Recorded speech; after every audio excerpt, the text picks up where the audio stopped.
کرتے ہیں ابن الجوزی. اس کے بعد وہ نیکسٹ باب لاتے ہیں فی الاستسقاء فی بقبرہ، نبی کریم صلی اللہ علیہ وسلم کی قبر سے مدد چاہنا، بارش طلب کرنا، استمداد چاہنا حضور نبی کریم صلی اللہ علیہ وسلم کی قبر سے. واہ، عقیدہ ہوا نا. یہ اگر شرک ہے، شرکی لوگ کہتے ہیں یہ شرکی لوگ ہیں. یہ شرکی لوگ نہیں ہیں، یہ اہل محبت ہیں، یہ عشاق ہیں. وہ ہمیں لوگ کہتے ہیں یہ اپنے آپ کو خود ہی عاشق کہہ رہے ہیں. ہم کہتے ہیں عاشق وہ ہوتے ہیں جن کی محبت آقا کی قبر سے اس طرح کی ہو جس طرح کا ذکر ابن الجوزی نے کیا ہے، جس طرح کا ذکر شیخ عبد القادر جیلانی نے کیا ہے، اور جس کا ذکر ابن قدامہ الحنبلی نے کیا ہے. فی الاستسقاء بقبرہ، حضور نبی کریم صلی اللہ علیہ وسلم کی قبر سے مدد طلب کرنا. باب کا نام دیکھیں، استسقاء چاہنا، بارش طلب کرنا. اس کے بعد انہوں نے مختلف واقعات لکھے ہیں علامہ ابن الجوزی نے. وہ واقعات میں نے پچھلے پروگراموں میں آپ کو سنا دیے تھے، لیکن اس وقت ابن الجوزی کے حوالے میں سے نہیں سنائے تھے، لیکن میں وہ سناؤں گا نہیں، میں اشارہ کروں گا.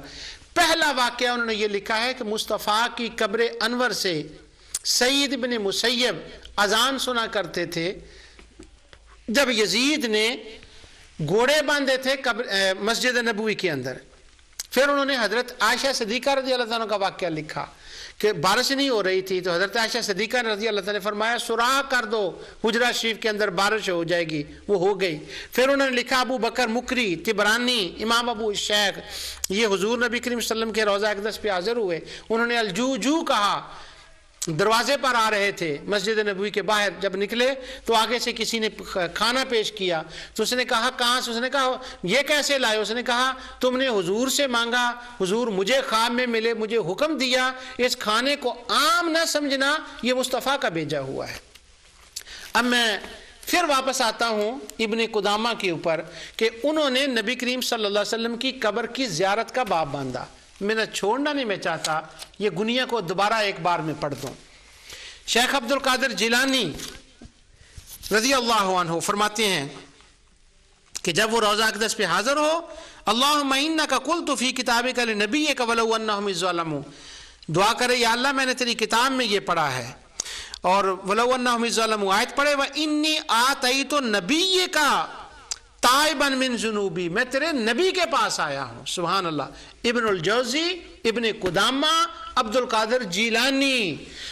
ذرا وہ 303 کی جو ہے نا کلاشن کوف، پورے راؤنڈ اس کے اندر گولیاں بھر لو اور ہاتھ رکھ لو اس کے اوپر چلانے کے لیے.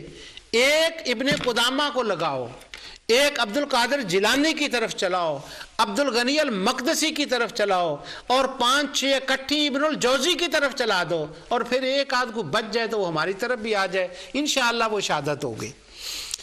تو شیخ عبد القادر جیلانی فرماتے ہیں یہ آیت پڑھے اور حضور کے وسیلے سے دعا کرے، اور پھر آخر میں کہے کہ یا اللہ میرا یہ آخری سفر نہ ہو، میں بار بار یہاں ہوں. اور پھر ممبر شریف اور روضہ شریف کے قریب نماز ادا کرے. اور مستحب یہ ہے کہ برکت کے لیے ممبر کو ہاتھ لگائے، کیونکہ مصطفیٰ علیہ الصلوۃ والسلام کے ممبر کے اندر برکت ہے. سبحان اللہ. اب ابن قدامہ سے آگے چلتے ہیں. یہ لنگر غوثیہ ہے جو میں تقسیم کر رہا ہوں آپ کے پاس.